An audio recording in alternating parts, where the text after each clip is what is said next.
Este es El Mundo del Derecho y el Derecho en el Mundo, un programa de análisis, comentarios y discusiones sobre temas de actualidad tratados desde una perspectiva jurídica. Y ahora con ustedes, el doctor Carlos Gaboardi. Bienvenidos a su programa El Mundo del Derecho y el Derecho en el Mundo. Uno de los países con mayor tradición democrática en la América Latina es, sin lugar a duda, el pueblo chileno.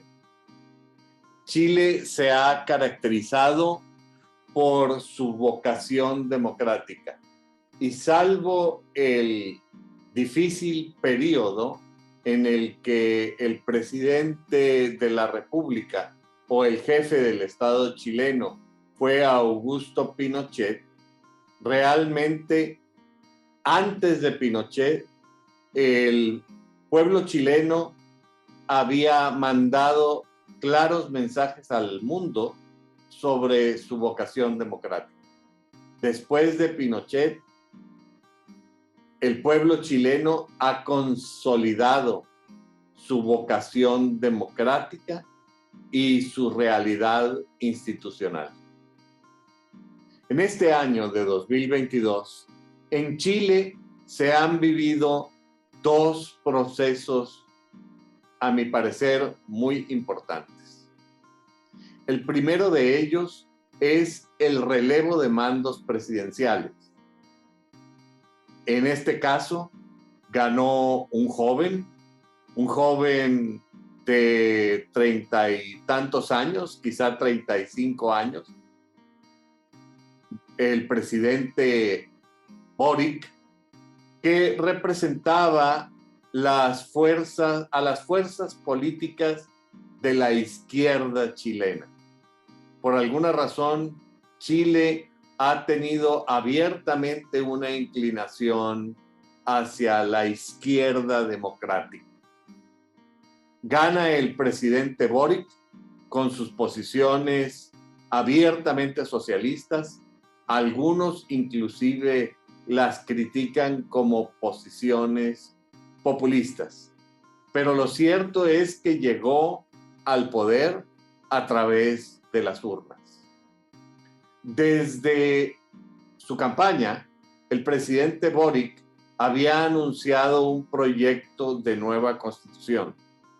Una vez en el poder, promovió su idea de reforma constitucional. La propuesta de constitución se discutió ampliamente entre todos los sectores de la población a lo largo y ancho del territorio chileno y finalmente esto se sometió a un referéndum popular, a un proceso de consulta popular, a un plebiscito. Y el día de la elección, el proyecto del presidente Boric perdió. El proyecto de nueva constitución que proponía el presidente de la República fue rechazado.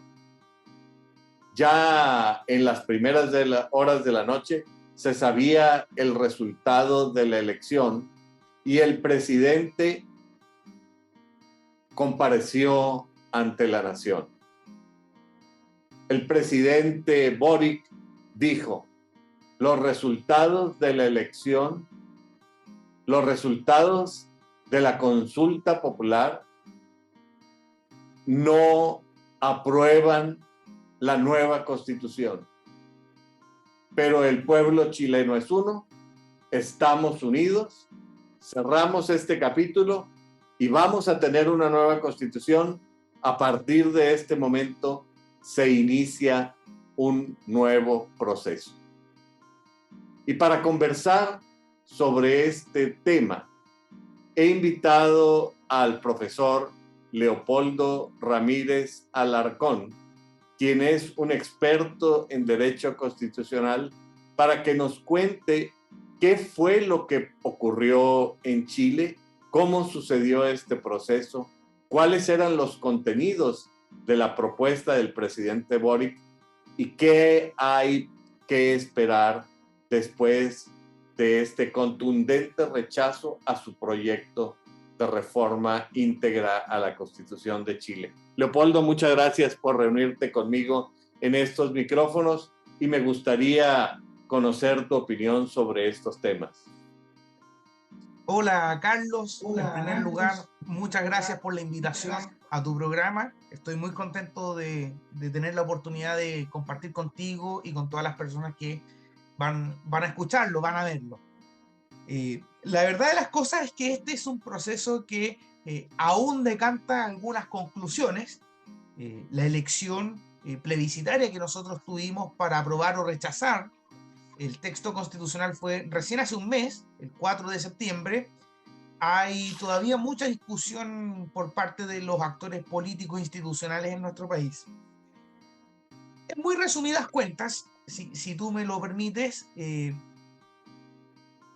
yo creo que el proceso se inició con un plebiscito de entrada que fue ampliamente reconocido por la opinión popular, ¿cierto?, de los ciudadanos en torno a dotar al pueblo de Chile de un nuevo texto constitucional.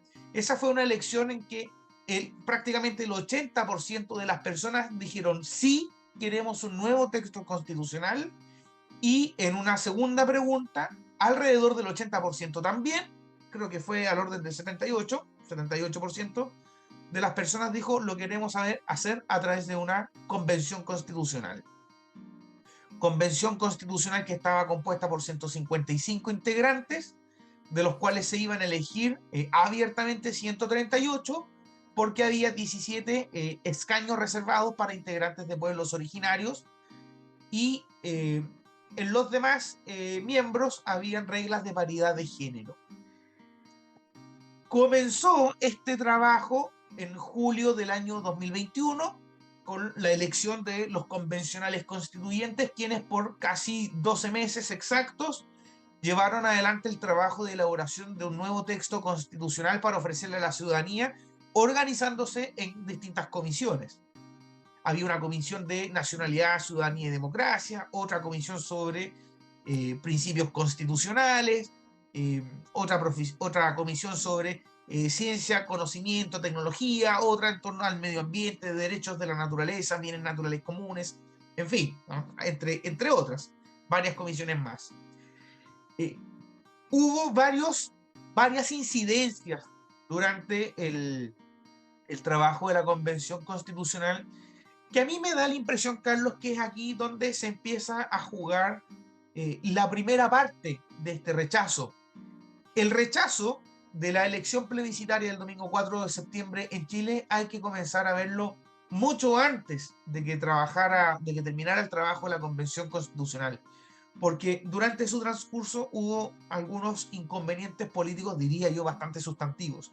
Tan solo uno de ellos, que creo que es probablemente el más dañino a los efectos de un buen trabajo de la Convención Constitucional, de su valor reputacional, así como de lograr la aceptación del texto que le propusiera a la ciudadanía, fue el descubrimiento de que un convencional constituyente que había enarbolado durante su campaña, ¿no?, el discurso de la salud gratuita al alcance de todos, ¿no?, porque en Chile hay un sistema de provisión mixta, lo hizo con fraude político, mintiéndole a la ciudadanía. Y esto fue una bofetada de la que creo yo no hubo recuperación. Fue, no sé si el primer golpe, pero fue uno de los más bruscos sin duda alguna. Es decir, el pueblo chileno rechaza de tajo el doble discurso de sus políticos. Así es. Y ocurre otra cosa, es que si bien participaron en general prácticamente todos los sectores políticos del país, la derecha, perdón que lo diga así en términos, no me gusta esta etiqueta, pero lo vamos a simplificar un poco. Pero son las que se usan, ¿verdad? La centroizquierda, la centroderecha, son etiquetas muy simplificadoras de la realidad social y política, pero si me permites esta sencillez, beneficios del tiempo, Carlos, la derecha estuvo realmente muy acorralada no concurrió mucho a los pactos, no tuvo quórum para participar decididamente, para tener un protagonismo activo en la Convención Constitucional. Y la centroizquierda y la izquierda propiamente tal, teniendo una amplia mayoría del órgano constituyente, bueno, se dedicó a elaborar en buena medida sola la propuesta de texto constitucional. Eso creo yo que fue observado con detención por parte de la opinión pública. Y quizás por aquí hay un segundo elemento que nos da cuenta de que a la gente no le gusta el gobierno de los unos o de los otros, el gobierno normativo, constitucional. Quiere llevar a las fuerzas políticas al consenso, al diálogo del más alto nivel, a que se pongan de acuerdo. Esa es probablemente una de las primeras conclusiones preliminares que uno puede sacar a partir de todos los ríos de tinta que se han estado imprimiendo en los medios de comunicación, ya en algunos libros que hacen ciertos análisis de los resultados del rechazo, porque son algunos resultados también bastante llamativos, no solo en el plano global. Un 62% respecto a un 38% es una diferencia que nunca nadie se imaginó venir, ¿no?, para la victoria del rechazo, sino que también, si uno hace análisis más pormenorizados, hay otros antecedentes que son muy llamativos. Permíteme darte solo un ejemplo. El rechazo ganó en prácticamente todos los recintos penitenciarios del país. Entonces, cuando tú dices que hasta la población convicta rechaza la propuesta de texto constitucional, hay que analizar con mucha más profundidad. La propuesta de texto, si me permites ir acercándome hacia el fondo ahora, Carlos, la propuesta del texto, a mi modo de ver las cosas, contenía cosas relevantes, significativas, pero otras que probablemente no calaron de ninguna manera en la ciudadanía. Yo, por ejemplo, quisiera rescatar, ¿no?, la propuesta de texto constitucional fue muy explícita en su preocupación por el modelo de desarrollo, por el cuidado que el ser humano le debe a la naturaleza, de la que también depende su propia existencia, ¿no? Pero hubo, de otro lado, algunas otras cuestiones que en la cultura de la legalidad chilena no penetraron. Por ejemplo, la plurinacionalidad.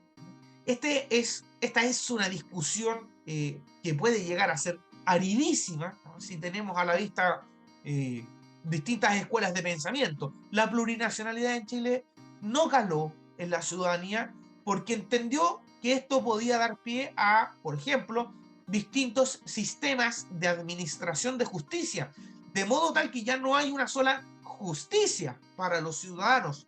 Puede haber varias justicias, lo digo en plural, para los ciudadanos en razón de su adscripción a pueblos originarios o a etnias.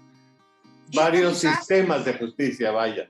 Exacto. Y esto quizás rompe otra regla que tiene afianzamiento, creo yo, de muy larga data en Chile, que es el principio de igualdad.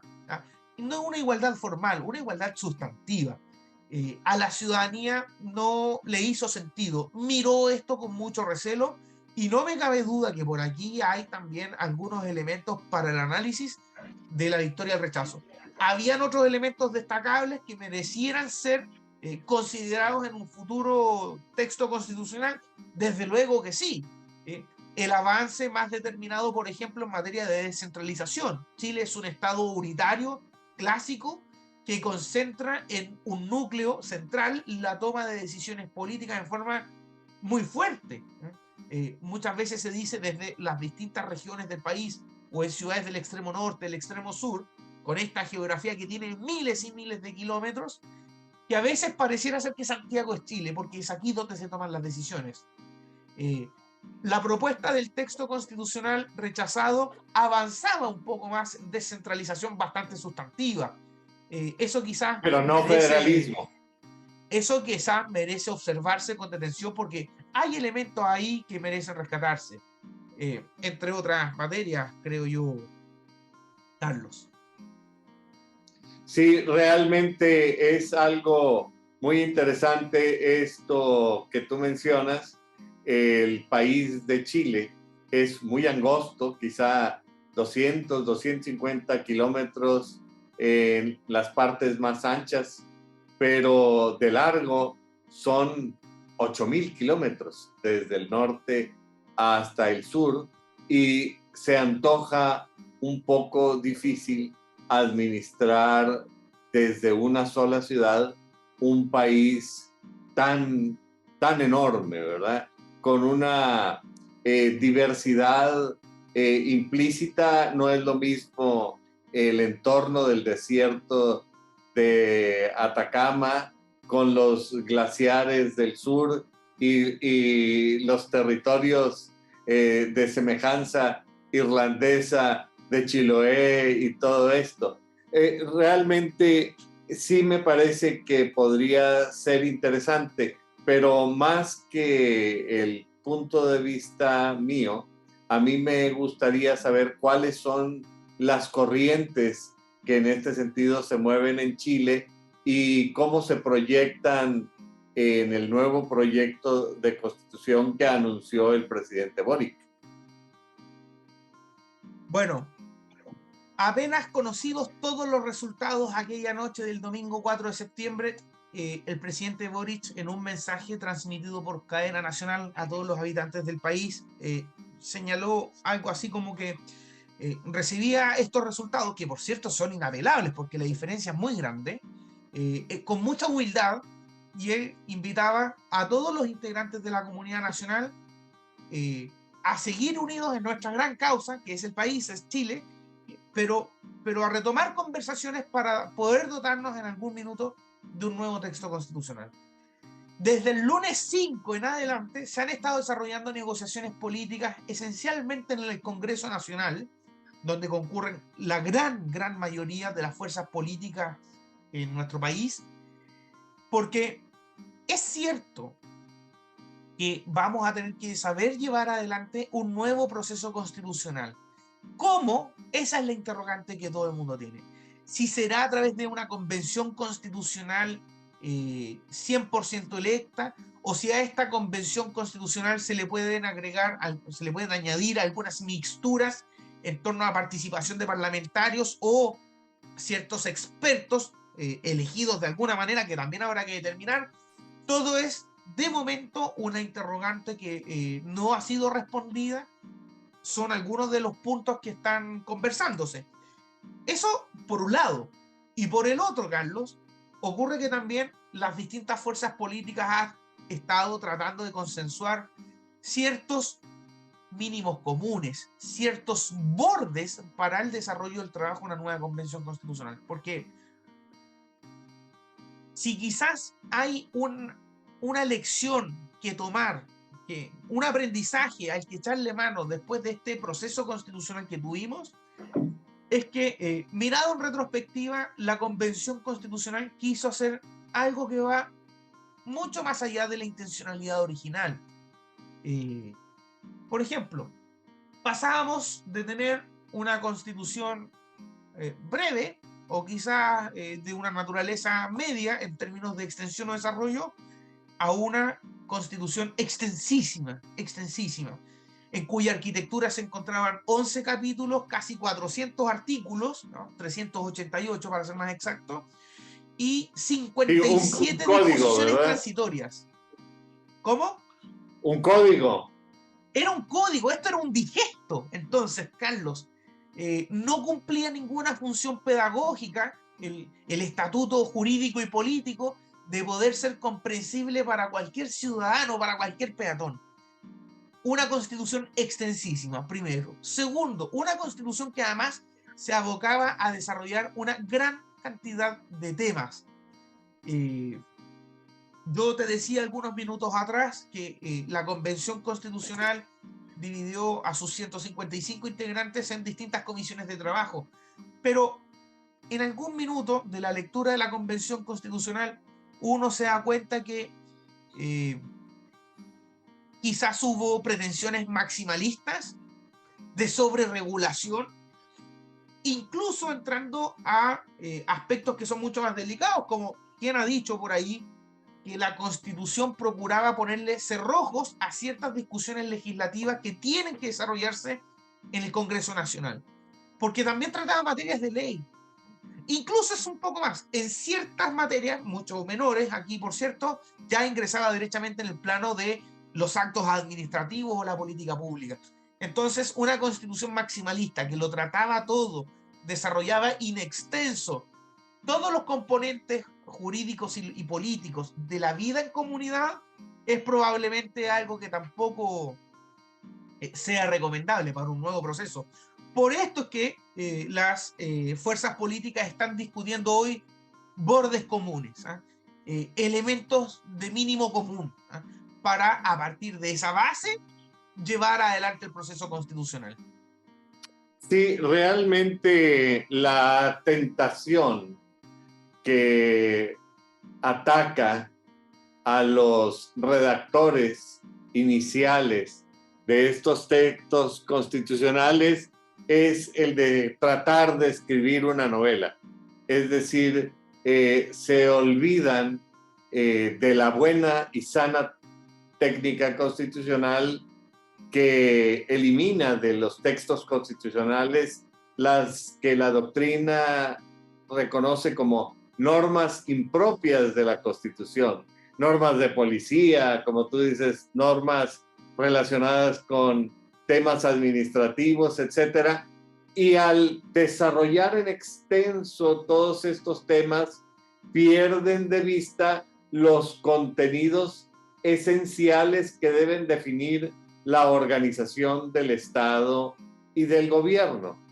En tu opinión, ¿cuáles son los temas esenciales que debe observar una nueva constitución para el país de Chile y que eventualmente sería sano para finalmente proyectarse en el tiempo? Porque uno de los grandes riesgos de llenar a la Constitución de normas impropiamente constitucionales es el de estarla reformando constantemente, porque incorporar normas de carácter secundario en el texto constitucional significa que éstas rápidamente van a caer en obsolescencia.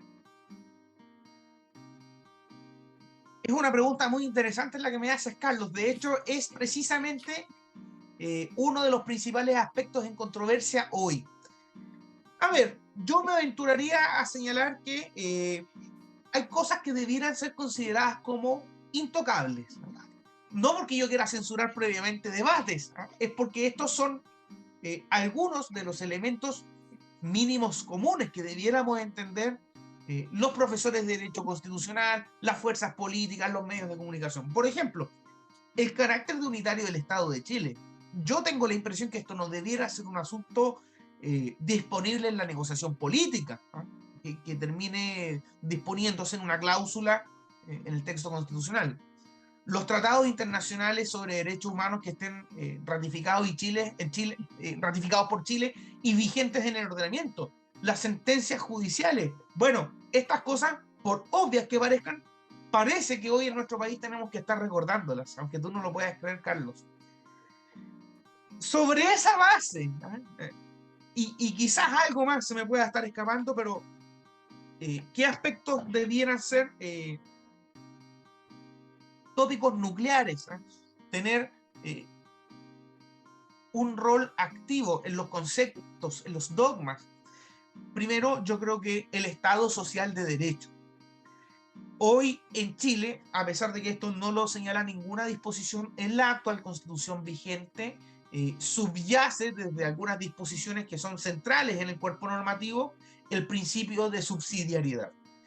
Y el principio de subsidiariedad en Chile, a mí me da la impresión también, estudiándolo muchas veces por razones de doctorado, ha sido en Chile, por un lado, mal entendido y por otro, mal utilizado, porque se le ha echado mano, frecuentemente se ha recurrido a él para la discusión política, ¿no? Queriendo hacer entender que por virtud del principio de subsidiariedad, el Estado no puede participar en la actividad económica, todo es privado y las personas que quieran acceder a algún bien o servicio, inclusive de aquellos esenciales, tienen que pagar. Eso no es tan así en el principio de subsidiariedad. Quienes lo hemos estudiado lo entendemos. Pero lo cierto es que el principio de subsidiariedad en Chile no goza de buena prensa. La mala fama lo antecede con mucha distancia y es probable que vaya a desaparecer. Y yo no me opongo al desaparecimiento, ¿no? Pero el Estado social de derecho tampoco implica que el Estado lo haga todo, naturalmente. Ese es un elemento central. A partir de eso, quizás hay muchos otros componentes, no quiero decir secundarios, en ningún caso, pero que probablemente arranquen de aquí, emanen de esta idea del Estado social de derechos. Por de pronto, el régimen de provisión mixta, incluso para la satisfacción de derechos fundamentales. Chile tiene una reconocida trayectoria de provisión mixta en materia de vivienda, de educación en todos los niveles, de salud, y por lo tanto esto debiera reconocerse porque es parte de la tradición constitucional chilena que ya tiene más de 2 siglos de historia. Son solo algunos elementos. Quizás se pueda estar discutiendo, por ejemplo, de los requisitos para ser diputado, senador, de la integración, si es simétrica o asimétrica, de nuestro bicameralismo, el periodo de duración del gobierno, el poder ejecutivo, no lo sé. Yo creo que hay muchos debates realmente abiertos, Carlos, pero hay cosas que debiéramos entender a partir de los aprendizajes del proceso constitucional anterior que también deben cambiar. Por ejemplo, esta no puede ser constitución de unos para otros, ni de los otros para los unos. Tiene que ser de todos. Sí, es una constitución del pueblo de Chile. Claro, una constitución que aglutine a la comunidad nacional. No puede ser una imposición de un sector quizás circunstancialmente mayoritario para otro que quizás es circunstancialmente minoritario. Hay un reconocido autor en Chile, Patricio Zapata, que habla de que la Constitución debe ser la casa de todos. Yo adscribo a esa idea. Sí, a mí me parece que es muy importante tomar conciencia de que el orden constitucional debe aglutinar a la nación y cada nación tiene que definir sus particularidades atendiendo a su propia historia y a su propia proyección ciertamente en la historia. ¿Y cuál es la proyección que tú le ves al Estado chileno en el futuro a través de su ordenamiento constitucional?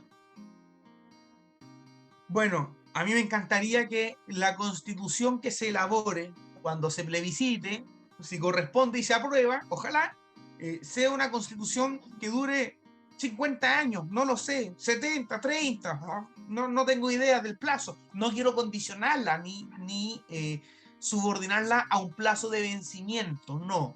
Pero ocurre que una constitución no puede ser pensada en un cortoplacismo que impide levantar la mirada y ver el horizonte mucho más distante. Esa es una primera consideración. Segundo, debe ser una constitución política que, como tal, se aboque al desarrollo de aspectos de naturaleza constitucional, no a sobreregular mercados, a tratar asuntos que son de discusión propios de la discusión legislativa, ni mucho menos aún a inmiscuirse en las políticas públicas de los próximos gobiernos por 15 o 20 años. Tampoco debiera ser una constitución así. Yo creo que con esa panorámica es como previsualizo un ordenamiento jurídico con la Constitución en su cúspide. Sin lugar a duda, un documento de carácter constitucional debe conservar este esfuerzo de reconciliación con la historia, pero también hay que reconocer que en nuestros tiempos estamos viviendo procesos de un dinamismo increíble y que el rol del Estado moderno parece estarse modificando y donde se requiere una mayor integración de los países en la comunidad internacional. ¿Qué es lo que nos dice el proyecto de Constitución chilena?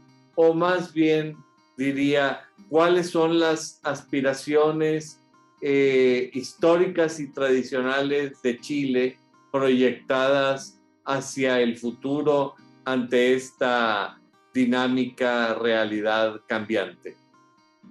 Mira, Carlos, tú también das con otro tema clave, que para Chile es realmente muy importante porque considerando que en general somos un país pequeño, y esto no hay que decirlo con vergüenza, somos un país pequeño en la escena internacional, pero dada Bueno, la situación... es pequeño, de 8.000 kilómetros de largo, no es tan pequeño. Y realmente el peso específico de pero en la Chile en región la hay comunidad colosos internacional. territoriales y de población, ¿no? No hay que mirar mucho más lejos aquí, Argentina, Brasil, en el norte, México, Estados Unidos y Canadá. Chile, sin perjuicio que es geográficamente un país pequeño, geopolíticamente es un país que está llamado a ocupar una posición realmente estratégica en la escena internacional. Ya sabemos hoy todos los movimientos a favor y en contra de la globalización, que es una de las tantas cosas que se estuvo discutiendo en el marco del proceso constitucional en torno a la política exterior, a las relaciones internacionales. Más aún considerando, y de esto Latinoamérica sabe mucho, Carlos, hoy los estados están sufriendo una amplia presión en torno, por un lado, al incremento sustantivo de las demandas sociales, ¿cierto? Pero por otro, a capacidades fiscales muy atenuadas, muy menguadas, donde entonces no hay prácticamente ningún equilibrio en todo lo que se le requiere y todo lo que puede. Vistas así las cosas, a mí me parece que una constitución debiera, un nuevo texto constitucional chilena debiera apostar por el multilateralismo. Hoy día el mundo ya conoce muchos conflictos, hemos visto algunos de ellos en las noticias en los últimos días, en Asia, en Europa del Este. Ojalá no tengamos pronto otros, pero nada parece indicar que esto es algo que esté pronto a resolverse. Una constitución chilena debiera apostar al multilateralismo, a la participación en los foros de diálogo de alto nivel internacional. Esa es la visión que yo tengo al menos, y teniendo como unos principios que sustenten la política exterior los derechos humanos, sin duda alguna. Sin lugar a duda, Chile es un país en el que existe una gran conciencia de pertenencia a su realidad latinoamericana y por otro lado su realidad geográfica lo ubica de cara al mundo.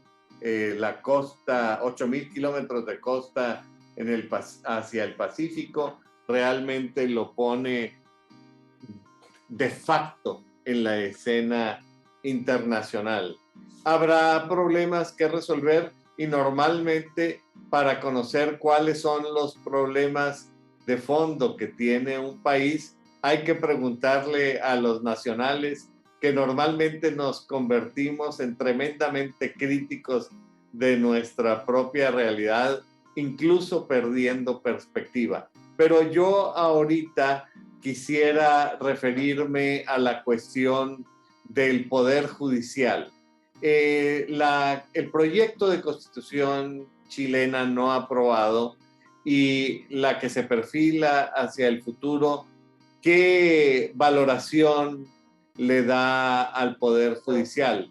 Chile ha sido innovador en sistema de justicia, en la oralidad en materia penal, etcétera. Realmente es un país de gran proyección en la realización e implementación de programas de justicia. Cuéntame cómo se va relacionando esto con el tema constitucional. Bueno, en la constitución que se rechazó, aquí había otro gran problema que fue advertido en múltiples oportunidades, incluso por los miembros de los altos tribunales de nuestro país, miembros de la judicatura que uno conoce, también lo decían. Este reconocimiento de la plurinacionalidad tenía como uno de sus principales efectos los múltiples sistemas de administración de justicias. Y ello implicaba una reconfiguración de los máximos órganos superiores, como hoy la Corte Suprema en nuestro país, y la politizaba. Esta es una crítica que se hizo, yo te diría que en forma prácticamente transversal en el país, pero no obstante los convencionales constituyentes perseveraron, ¿no?, en su iniciativa. Quizás aquí hay otro de los elementos de la controversia en el análisis, donde la ciudadanía no transó. Un sistema de justicia conlleva una materialización quizás rígida, pero del principio de la igualdad.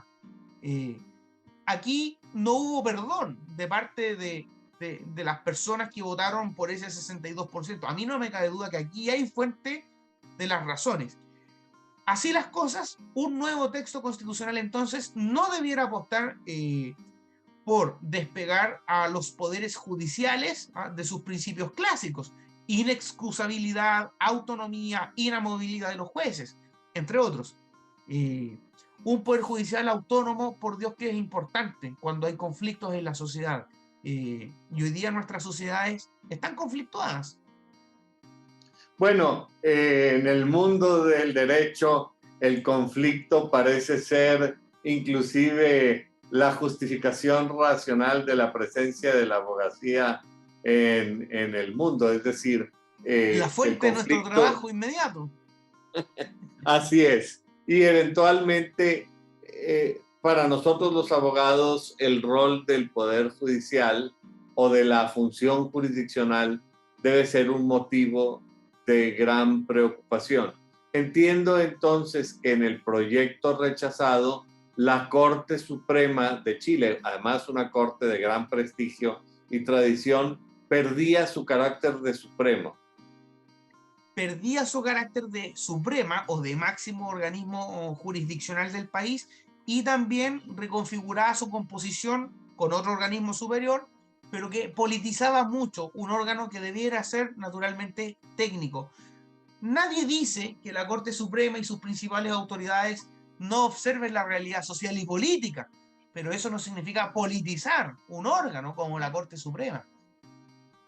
Sí, claro, el gran riesgo de inmiscuir la dinámica de los procesos políticos en los sistemas jurisdiccionales es realmente decantarlos hacia lugares a donde uno no quiere ir. Cuéntame, y en este sentido, ese fue el proyecto que se rechazó. ¿Cuál es el proyecto que la academia, que los intelectuales, que las comunidades de ciudadanos participativos están planteando de cara a las nuevas realidades? En torno a Poder Judicial, yo te diría que Chile es un país muy tradicionalista. Y tengo la impresión, a partir también de algunas conversaciones con colegas, con pares disciplinarios en distintas universidades, que aquí hay muy poca capacidad de innovación, por decirlo de alguna manera, muy poco margen de maniobra para rediseñar algo tan rupturista.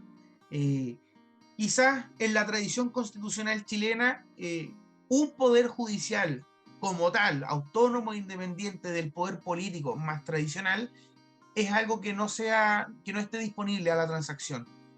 Yo tengo la impresión que aquí, en un nuevo texto constitucional, no va a haber mucha innovación en torno a lo que hoy ya señala nuestra constitución política sobre tribunales superiores de justicia. Eso, quizá un poco me podrías platicar sobre cuál es la realidad actual del Poder Judicial chileno en cuanto a Estado unitario, es decir, ¿no existen tribunales regionales? ¿Cómo es la cosa?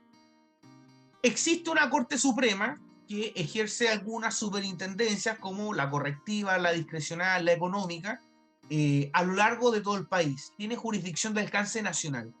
Pero a lo largo del territorio hay también 17 cortes de apelaciones que les son inferiores y son órganos de apelación o cortes o tribunales de segunda instancia, y luego un amplio tejido de tribunales en distintas materias a lo largo de todo el país. las cortes de apelaciones están en general en distintas regiones, no obedecen necesariamente a una organización regional, pero están a lo largo de todo el país también con jurisdicciones más delimitadas. Y hay una Corte Suprema que es un órgano de casación, es una Corte de casación en el componente jurisdiccional. Esa es la forma básica de la organización de nuestra Corte, perdón, de nuestro Poder Judicial. La Corte Suprema en particular tiene un organismo colegiado de 21 ministros, uno de los cuales, según su antigüedad, es su presidente o presidenta. Esa es más o menos una estructura realmente muy básica del Poder Judicial. Ya hay algunos tribunales especiales que no forman parte de este poder del Estado, que son el Tribunal Constitucional, que es así que es una materia de controversia en este país, los tribunales calificadores de elecciones y los tribunales electorales regionales. Sí, me da la impresión de que los tribunales constitucionales latinoamericanos responden a una moda, a un esfuerzo de imitación extralógica de los procedimientos europeos que no necesariamente se ajustan a la realidad de nuestros países. Otro tema que tú ya mencionaste, pero sobre el que me gustaría ahondar, es el de la cuestión de los pueblos originarios. Particularmente pienso en el pueblo mapuche. Ignoro con franqueza si hay otros grupos originarios y la verdad, la pregunta es si estos cuestionamientos o estas propuestas con respecto al tratamiento de los pueblos originarios se origina en un reclamo de estos pueblos o en una preocupación del pequeño círculo de intelectuales que viven en Santiago. Yo te diría que aquí hay de ambas cosas. Por cierto, en primer lugar, en Chile hay varios otros pueblos originarios, no solo los mapuches. Son 7 en total. Los mapuches son uno de ellos. Sí, quizás son el pueblo originario más grande en población y que políticamente tienen mayor actividad. Ahora bien, hay un problema grande en una zona sur del país, que se denomina la macro zona sur, que comprende algunas regiones, las regiones del Biobío y la Araucanía especialmente, que tiene múltiples problemas en torno a las tierras ancestrales y algunos negocios que hoy día ahí se desarrollan, como el forestal. Y se ha dicho en muchas oportunidades, esto es muy controvertido y hay que anticiparlo, que los movimientos son los movimientos mapuches los que se oponen con violencia al desarrollo de estas actividades económicas, como la de la industria forestal, incluso realizando muchas veces atentados, quemando camiones, maquinaria de trabajo agrícola o forestal. Yo tengo la impresión que este no es un problema porque se le llama la cuestión mapuche, y esto no es un problema de pueblos originarios, este es un problema de orden público y seguridad ciudadana en distintas regiones del país, en diversas localidades, donde puede haber gente mapuche o no. Y hay que saber desagregar estos elementos para una discusión bien genuina, bien sincera, porque este tema es muy delicado en el país, a tal punto, Carlos, que aunque tú no lo puedas creer, hemos recibido notas diplomáticas de protesta del gobierno argentino, porque en una zona de las regiones del sur de Chile también hay pueblos, los mapuches también son un pueblo originario en Argentina. Sí, claro, es que en realidad la línea se trazó sobre una realidad geográfica que trasciende el establecimiento de las líneas de carácter de la geopolítica. Así es. Entonces, dicho todo lo anterior, a mí me parece que el Estado de Chile tiene una deuda con el reconocimiento de los pueblos originarios, no solo con los mapuches, con todos los demás, primero. Segundo, que debiera adoptar algunas medidas de favorecimiento o de discriminación positiva considerando el resguardo del patrimonio cultural que conlleva tener distintos pueblos originarios. Ahora, hay también un poco de otros ingredientes, como la chispa de la literatura, el interés de determinados académicos que muchas veces, perdón que lo diga así tan crudamente, hacen activismo en sus obras. Aquí también hay algo de eso en Chile. Bueno, al final del día, los intelectuales, por su propia naturaleza, son gente inquieta e inconforme. Es decir, no me interesa qué es lo que le ponga su propia orientación al pensamiento crítico, va a encontrar el lado flaco y se va a convertir en un severo crítico y va a promover una inconformidad. Al final del día también esto es un chispa que puede encender el motor de análisis social sin que necesariamente tenga que ser Chile un país liderado por académicos. Pero cuando tú hablaste de los bosques, de la cuestión de los bosques, recordemos que el patrimonio chileno en materia forestal es enorme y enormemente rico.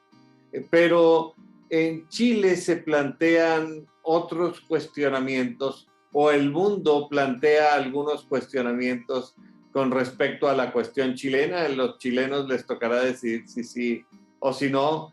Me refiero a la cuestión ambiental. 8,000 kilómetros de costa implica 8,000 kilómetros de acceso al mar y a los recursos marinos.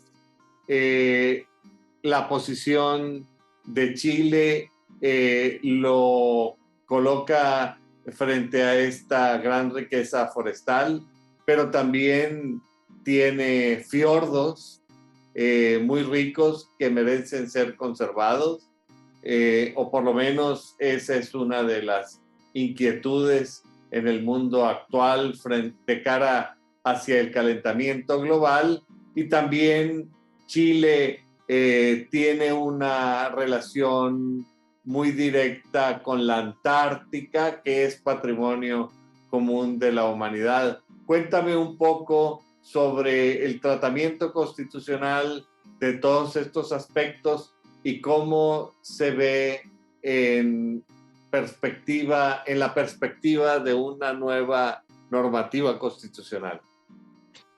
Bueno, este era un punto en el que la propuesta de texto constitucional que se rechazó avanzaba mucho. Esta era una materia donde había muchos avances. En un nuevo texto probablemente tengan que observarse estos antecedentes porque hay cuestiones realmente valiosas. Ahora bien... Y preocupantes, diría yo. Y preocupantes, yo diría, porque todo esto tiene que gozar de sanos y adecuados equilibrios. Hubo voces bastante críticas respecto de esta exacerbada protección que concedía, por ejemplo, la titularidad a los bosques como sujetos de derecho. Es un debate que ya no solo contempla ribetes jurídicos, sino que también político-ideológicos. Se siguieron modelos que yo voy a decirte con toda la sinceridad del mundo, no sé si son las mejores referencias para una constitución como la chilena, que son los casos de las constituciones de Bolivia y del Ecuador, en torno a la protección de la naturaleza y el medio ambiente. Porque esto en algún momento puede llegar a ser problemático, por ejemplo, con el desarrollo sostenible, con la creación del empleo, con la inversión, de modo tal que yo no soy un partidario de que las inversiones depreden todos los recursos naturales, echen abajo los bosques, pero la industria forestal quizás habrá que regularla de mejor manera o de otras formas, pero no se le puede hacer desaparecer. Me estoy diciendo algo que puede sonar simplificador, pero no se puede hacer desaparecer la industria forestal y con todos sus empleos por la titularidad del medio ambiente como sujeto de derecho. Y también que en la concepción generalmente aceptada, los sujetos de derecho son las personas, y solamente en la literatura fantástica y en el realismo mágico, los bosques y los pueblos tienen voz propia. Es decir, los bienes de la naturaleza, el patrimonio, digamos, común de la humanidad, que es la máxima aspiración, está pensada no en cuanto que ese patrimonio sea sujeto de derechos y obligaciones, sino la conservación del patrimonio en función de la conservación del género humano. Esto es lo que a mí me parece. Sí, había algo de esto, Carlos, que preocupaba a algunas voces que fueron bastante críticas, en particular sobre estas disposiciones. Porque, perdón, aquí hay que ser muy claro, nadie discute que tengamos que proteger el medio ambiente. Hay cambio climático, tenemos que tomar medidas. En Chile, aún sin esas disposiciones constitucionales, se ha estado descarbonizando la matriz energética y las metas que Chile se había fijado para el año 2030 se van a cumplir probablemente el 2023. Hemos avanzado mucho porque también tenemos una situación geográfica y climática que permite echarle mano a otras formas de generación de energía. La energía eólica, mareomotriz, solar, en fin. Y Chile está comprometido con los acuerdos climáticos, pero de ahí en más, bueno, no voy a poder comer carne porque la vaca es un ser animal no humano sintiente. Ya es mucho. Bueno, en realidad la libertad de pensamiento permite que cada persona adopte la posición intelectual e ideológica que quiera, pero desde la perspectiva de la democracia, lo importante es que estos temas se discutan abierta y civilizadamente y se lleguen a conclusiones que se aprueben o se rechacen a través del voto, como ha ocurrido en el reciente proceso chileno. Al irnos acercando al fin del programa, mi querido Leopoldo, yo quisiera pedirte que tú nos hicieras el favor de dirigir un mensaje al público que semana a semana nos hace el favor de seguirnos. Creo que con toda tu experiencia y tus conocimientos tendrás algo muy importante que quieras comunicarnos. Bueno, muchas gracias, Carlos. En primer lugar, por la invitación, la reitero, para mí es un placer tener la oportunidad de conversar contigo, compartir preguntas, después podrán llegar del público, voy a dejar a disposición mi correo electrónico y feliz de dialogar con quien quiera hacerlo, porque yo practico este deporte que es el diálogo. En las sociedades contemporáneas parece que esto nos hace falta un poco. Yo quiero dejar a todos muy cordialmente invitados a que sigan las diversas entrevistas que tú haces en tu programa, porque me parece que es un espacio muy valioso para conversar de distintos temas de interés nacional o internacional, porque ofrece múltiples miradas de distintas latitudes, de modo que nos enriquece a nosotros no solo como abogados, quienes compartimos esta vocación por la justicia y por la paz, nos enriquece también como personas. Así que quiero que todos puedan seguir tu canal en YouTube y no perderse entrevistas. Yo creo que tus palabras son muy generosas y al final, al ver a los demás y al recordar que, como decía Alberto Cortés, nosotros somos los demás de los demás, realmente algo o mucho podemos aprender en el camino. Muchas gracias por tu compañía y por compartir conmigo estos micrófonos. Al público que semana a semana nos hace el favor de acompañarnos. Les recuerdo que nuevamente nos reuniremos en este canal para seguir conversando con temas que sean de interés. Particularmente, nos gustaría recibir sus opiniones y podernos concentrar en aquellos temas que particularmente sean de interés para todos y cada uno de ustedes. Agradeciendo nuevamente al doctor Leopoldo Ramírez Alarcón su presencia, me despido de ustedes. Hasta la próxima semana.